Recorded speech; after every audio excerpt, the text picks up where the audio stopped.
Bidadi township ಬೇಡ, ಬೇಡವೇ ಬೇಡ, ಬೇಡವೇ ಬೇಡ.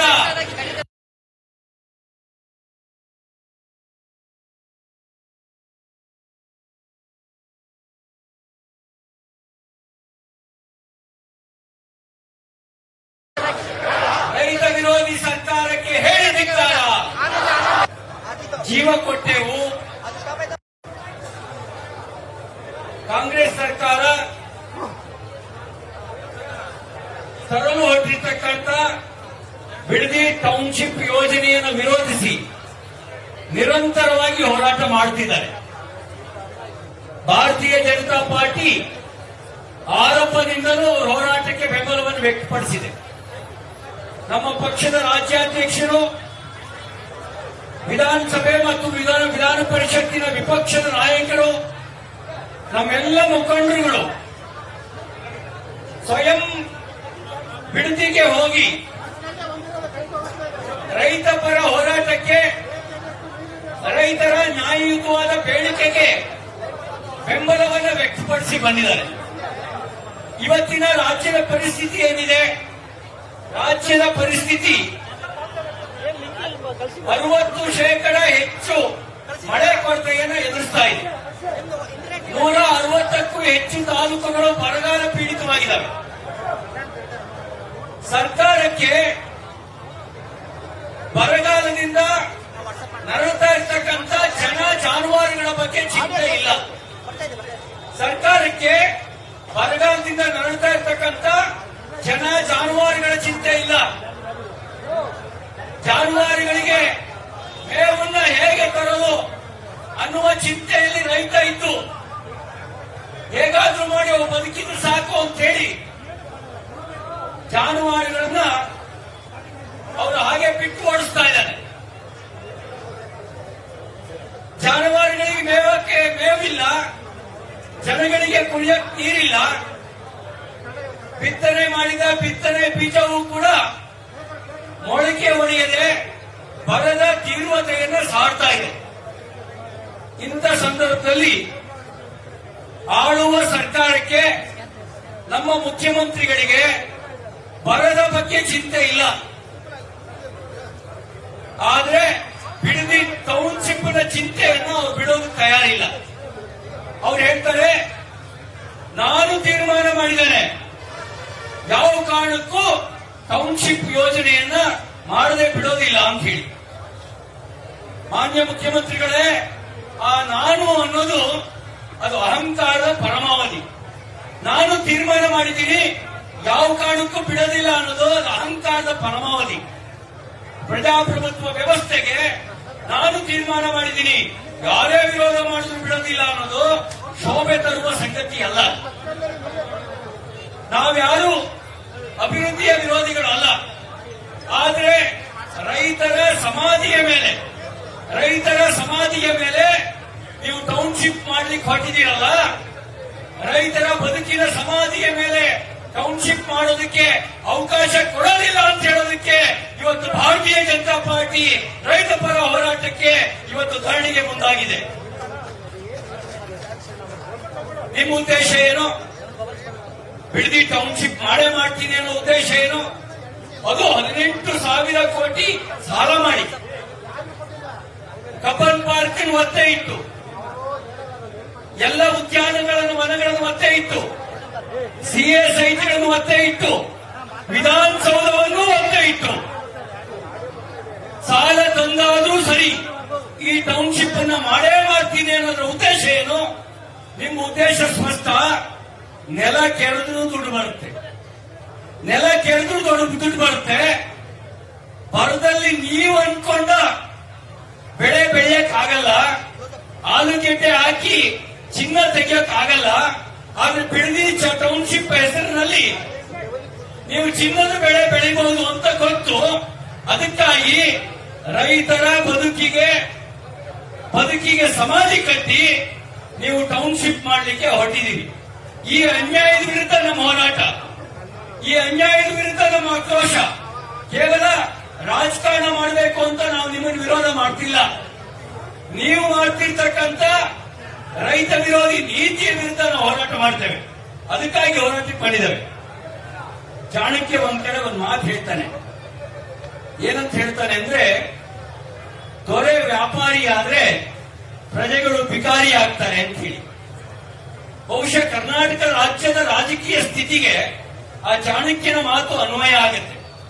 ಇವತ್ತು ನಾಡಿನ ದೊರೆ ಬರದಲ್ಲಿ ಕಂಗೆಟ್ಟಿರ್ತಕ್ಕಂಥ ರೈತರ ಕಣ್ಣೀರು ಒರೆಸಬೇಕಾದ ದೊರೆ, ಆ ದೊರೆ ಇವತ್ತು ವ್ಯಾಪಾರಿ ಆಗಿಬಿಟ್ಟಿದ್ದಾನೆ. ವ್ಯಾಪಾರಿ ಆಗಿರೋ ಕಾರಣಕ್ಕೆ ಇವತ್ತು ಪ್ರಜೆಗಳು ಭಿಕಾರಿಯಾಗುವಂತ ಪರಿಸ್ಥಿತಿ ಬಂದಿದೆ.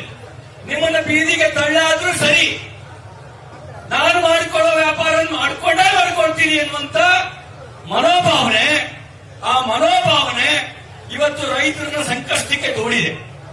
ಬಹುಶಃ ದೀರ್ಘಾವಧಿ ರಾಜಕೀಯ ಅನುಭವ ಇರ್ತಕ್ಕಂಥ, ರಾಜಕೀಯ ಏಳು ಬೀಳುಗಳನ್ನು ಹತ್ತಿರದಿಂದ ಕಂಡಿರ್ತಕ್ಕಂಥ ಮಾನ್ಯ ಮುಖ್ಯಮಂತ್ರಿ ಡಿ.ಕೆ. ಶಿವಕುಮಾರ್ ಅವರಿಗೆ ಬಿಡದಿ ಜನರ ಹೋರಾಟದ ಆಕ್ರೋಶ ನಿಮಗೆ ಅರ್ಥ ಆಗದೇ ಇದ್ರೆ ಒಂದು ಮಾತನ್ನು ಹೇಳಿಕ್ ಬಯಸ್ತೇನೆ. ರೈತರ ಬದುಕಿನ ಸಮಾಧಿಯ ಮೇಲೆ ರಾಜಕಾರಣ ಮಾಡುತ್ತೀವಿ ಅಂತ ಹೊರಟವರು ಎಲ್ಲರೂ ಕೂಡ ರಾಜಕೀಯವಾಗಿ ಸಮಾಧಿಯಾಗಿದ್ದಾರೆ. ರೈತರ ಬದುಕಿನ ಸಮಾಧಿಯ ಮೇಲೆ ರಾಜಕಾರಣ ಮಾಡ್ತೀವಿ ಅಂತ ಹೊರಟ ಎಲ್ಲರೂ ಕೂಡ ರಾಜಕೀಯವಾಗಿ ಸಮಾಧಿಯಾಗಿದ್ದಾರೆ. ನೀವು ಮತ್ತು ನಿಮ್ಮ ಪಕ್ಷ ರೈತರ ಬದುಕಿಗೆ ಸಮಾಧಿ ಕಟ್ಟಲಿಕ್ಕೆ ಹೊರಟ್ರೆ ಅದೇ ರೈತರು ನಿಮಗೂ ಕೂಡ ನಿಮ್ಮ ಪಕ್ಷಕ್ಕೂ ಕೂಡ ರಾಜಕೀಯವಾಗಿ ಸಮಾಧಿ ಕಟ್ಟುವ ದಿನ ದೂರ ಇಲ್ಲ ಅಂತಕ್ಕಂಥ ಎಚ್ಚರಿಕೆ ಮಾತನ್ನು ಹೇಳಿಕ್ಕೆ ಬಯಸ್ತಾರೆ. ನಿಮಗೆ ಮತ್ತು ನಿಮ್ಮ ಪಕ್ಷಕ್ಕೆ ರೈತರು ರಾಜಕೀಯವಾಗಿ ಸಮಾಧಿ ಕಟ್ಟುವ ದಿನ ದೂರ ಇಲ್ಲ ಅಂತಕ್ಕಂಥ ಎಚ್ಚರಿಕೆ ಮಾತನ್ನ ಮತ್ತೊಮ್ಮೆ ನಾನು ಪುನರುಚ್ಚಾರ ಮಾಡ್ಲಿಕ್ಕೆ ಬಯಸ್ತೇನೆ. ನಿಮಗೆ ಬಹುಶಃ ಅರ್ಥ ಆಗಿರ್ಬೇಕು. ಇತ್ತೀಚೆಗೆ ನೀವು ಅಧಿಕಾರಿಗಳನ್ನು ಕಳಿಸಿದ್ರಿ. ನಮ್ಮ ತಾಯಿಯಂದಿರು ಅಧಿಕಾರಿಗಳಿಗೆ ಪೊರಕೆ ಸೇವೆ ಮಾಡಿದ್ರು. ಯಾವ ಸೇವೆ ಮಾಡಿದ್ರು? ಪೊರಕೆ ಸೇವೆ ಮಾಡಿದ್ರು. ನಿನ್ನೆ ಒನಕೆ ಪೂಜೆ ಮಾಡಿದ್ದಾರೆ. ನಿನ್ನೆ ಬಿಡದಿಯಲ್ಲಿ ಒನಕೆ ಪೂಜೆ ಮಾಡಿದ್ದಾರೆ. ಪೊರಕೆ ಸೇವೆಯ ರುಚಿಯನ್ನ ನಿಮ್ಮ ಸರ್ಕಾರ ಅರ್ಥ ಮಾಡಿಕೊಳ್ಳದೆ ಇದ್ರೆ, ಒನಕೆ ಸೇವೆ ಆದ್ರೆ ಏನಾದೀತು ಅನ್ನೋದ್ರ ಎಚ್ಚರ ನಿಮ್ಗಿರ್ಲಿ. ಪೊಲೀಸರ ಮೂಲಕ ಕೆಲವರನ್ನ ಎದುರಿಸಬಹುದು, ಇಡೀ ರೈತ ಸಮೂಹವನ್ನು ಎದುರಿಸಕ್ ಆಗಲ್ಲ. ನರಗುಂದ ಗೋಲಿಬಾರ್ ಆಯ್ತು, ರೈತರು ಗುಂಡಿಗೆ ಎದೆ ಕೊಟ್ಟರು, ಬೆನ್ ತೋರಿಸಿ ಓಡೋಗ್ಲಿಲ್ಲ. ಪರಿಣಾಮ ಏನಾಯ್ತು? 83ರಲ್ಲಿ ಚುನಾವಣೆ ನಡೆದಾಗ ಅವತ್ತಿನ ರೈತ ವಿರೋಧಿ ಸರ್ಕಾರ ಮತ್ತೆ ಬರಲಿಕ್ಕೆ ಸಾಧ್ಯ ಆಗಲಿಲ್ಲ. ಅದೇ ತರ ನೀವು ಮಾಡ್ಲಿಕ್ಕೆ ಹೊರಟ್ರೆ ನೀವು ಮತ್ತು ನಿಮ್ಮ ಸರ್ಕಾರ ರಾಜಕೀಯವಾಗಿ ಸಮಾಧಿಯಾಗೋದು ಖಂಡಿತ. ಅದಕ್ಕಾಗಿ ನಾನು ಎಚ್ಚರಿಕೆಯಿಂದ ಈ ಮಾತನ್ನು ಹೇಳಲಿಕ್ಕೆ ಬಯಸ್ತಾ ಇದ್ದೀನಿ. ರೈತರ ಬದುಕಿಗೆ ಸಮಾಧಿ ಕಟ್ಟುವ ದುಸ್ಸಾಹಸಕ್ಕೆ ಕೈ ಹಾಕಬೇಡಿ. ರೈತರ ಬದುಕಿಗೆ ಸಮಾಧಿ ಕಟ್ಟುವ ದುಸ್ಸಾಹಸಕ್ಕೆ ಕೈ ಹಾಕಬೇಡಿ. ಅಷ್ಟು ಕೂಡ ಸಾಲ ಮಾಡಿ, ಅದು ಬರ ಇದ್ದಾಗ, ರೈತ ಕಂಗೆಟ್ಟಿದ್ದಾಗ ನಿಮ್ಮ ಆದ್ಯತೆ ನಾಡಿನ ದೊರೆಯಾಗಿ ವ್ಯಾಪಾರ ಮಾಡೋದು ನಿಮ್ಮ ಆದ್ಯತೆ ಆಗೋದು ಬೇಡ. ಕೆಟ್ಟ ಹೆಸರು ತರುವ ಕೆಲಸ ಮಾಡಬೇಡಿ. ಕುಲಕ್ಕೆ ಮೂಲ ಕೊಡಲಿಕ್ಕಾಗುವಂತ ಒಂದು ಗಾದೆ ಮಾತಿದೆ. ನೀವು ರೈತ ಕುಟುಂಬದ ಹಿನ್ನೆಲೆಯವನು, ನಾನು ರೈತನ ಮಗ ಅಂತ ಹೇಳಿದಿರಿ. ಹಾಗೆ ಹೇಳಿರುವ ನೀವು ರೈತರ ಬದುಕನ್ನು ಕಡಿತಕ್ಕಂತ ಆ ಕೊಡಲಿಕ್ಕಾವು ಆಗಬೇಡಿ. ನಿಮಗಿರೋ ಅಧಿಕಾರವನ್ನ ಸದ್ಬಳಕೆ ಮಾಡಿಕೊಳ್ಳಿ. ನಿಮಗಿರೋ ಅಧಿಕಾರವನ್ನ ಬರದಿಂದ ಕಂಗೆಟ್ಟಿರ್ತಕ್ಕಂಥ ಜನ ಜಾನುವಾರುಗಳ ರಕ್ಷಣೆಗೆ ಉಪಯೋಗಿಸಿ, ಅವರ ಕಣ್ಣೀರನ್ನು ಒರೆಸೋದಕ್ಕೆ ಉಪಯೋಗಿಸಿ. ಅದರ ಬದಲಿಗೆ ನೀವೇನಾದ್ರೂ ರೈತರ ಬದುಕಿಗೆ ಸಮಾಧಿ ಕಟ್ಟಲಿಕ್ಕೆ ಹೊರಟ್ರೆ, ರೈತ ಮಹಿಳೆಯರು ಪೂಜೆ ಮಾಡಿರುವ ಮನಕ್ಕೆ ಹೊರಗೆ ಬಂದ್ರೆ ಏನಾದೀತು ಅನ್ನೋದ್ರ ಎಚ್ಚರ ನಿಮಗೆ ಇರಲಿ ಅಂತಕ್ಕಂಥ ಮಾತನ್ನು ಈ ಸಂದರ್ಭದಲ್ಲಿ ಹೇಳ್ತಾ, ಭಾರತೀಯ ಜನತಾ ಪಾರ್ಟಿ ಎಲ್ಲಿಯವರೆಗೆ ರೈತರು ಅವರು ಈ ಒಂದು ಯೋಜನೆಯನ್ನು ವಿರೋಧಿಸ್ತಾ ಇರ್ತಾರೋ ಅಲ್ಲಿಯವರೆಗೆ ನಾವು ರೈತರ ಜೊತೆಗೆ ನಿಲ್ತೇವೆ. ಅವರಿಗೆ ಬೆನ್ನೆಲುಬಾಗಿ ನಿಲ್ತೇವೆ.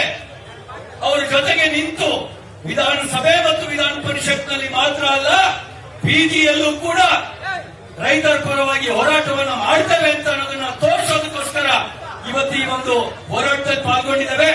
ಇಷ್ಟು ಮಾತ್ರ ಅಲ್ಲ, ನೀವು ಮೊನ್ನೆ ಕೇಸ್ ಹಾಕಿರಿ. ಆ ರೈತರು ಭ್ರಷ್ಟಾಚಾರ ಮಾಡಿದವರಲ್ಲ. ಆ ರೈತರ ಮೇಲೆ 307 ಕೇಸ್ ಹಾಕಿದೆ. ಅಂದ್ರೆ ನೀವು ಪೊಲೀಸ್ ಕೇಸ್ ಹಾಕಿ ರೈತ ಹೋರಾಟವನ್ನ ಹತ್ತಿಕ್ಕಬಹುದು ಅನ್ನುವಂತ ಒಂದು ಕುತಂತ್ರಗಾರಿಕೆಯನ್ನು ರೂಪಿಸಿದ್ರೆ ಅದು ನಡೆಯೋದಿಲ್ಲ ಅಂತಕ್ಕಂಥ ಮಾತನ್ನು ಹೇಳಲಿಕ್ಕೆ ಬಯಸ್ತೇನೆ. ನೀವೆಷ್ಟು ಕೇಸ್ ಹಾಕ್ತೀರೋ ಅಷ್ಟೇ ರೈತ ಹೋರಾಟ ಬಲ ಆಗುತ್ತೆ. ಎಷ್ಟು ಪೊಲೀಸರನ್ನು ಉಪಯೋಗಿಸ್ತೀರೋ ಅಷ್ಟೇ ರೈತರ ಹೋರಾಟ ಬಲ ಆಗುತ್ತೆ. ಈ ಹೋರಾಟದ ಮೂಲಕ ರೈತರ ಶಕ್ತಿ ಏನು ಅನ್ನೋದನ್ನ ತೋರಿಸ್ತೇವೆ. ನಿಮ್ಮ ಅಧಿಕಾರದ ಶಕ್ತಿಯನ್ನ ರೈತ ಶಕ್ತಿಯ ಮೇಲೆ ಪ್ರಯೋಗ ಮಾಡಲಿಕ್ಕೆ ಬರಬೇಡಿ. ನಿಮ್ಮ ಅಧಿಕಾರದ ಶಕ್ತಿಯನ್ನ ರೈತ ಶಕ್ತಿಯ ಮೇಲೆ ಪ್ರಯೋಗ ಮಾಡಲಿಕ್ಕೆ ಬರಬೇಡಿ. ನಿಮ್ ಸರ್ಕಾರಕ್ಕೆ ನಾಚಿಕೆ ಆಗ್ಬೇಕು. ಒಂದ್ ಕಡೆ ಪೊಲೀಸ್ ಠಾಣೆ ಮೇಲೆ ದಾಳಿ ಮಾಡಿದವ್ರನ್ನ,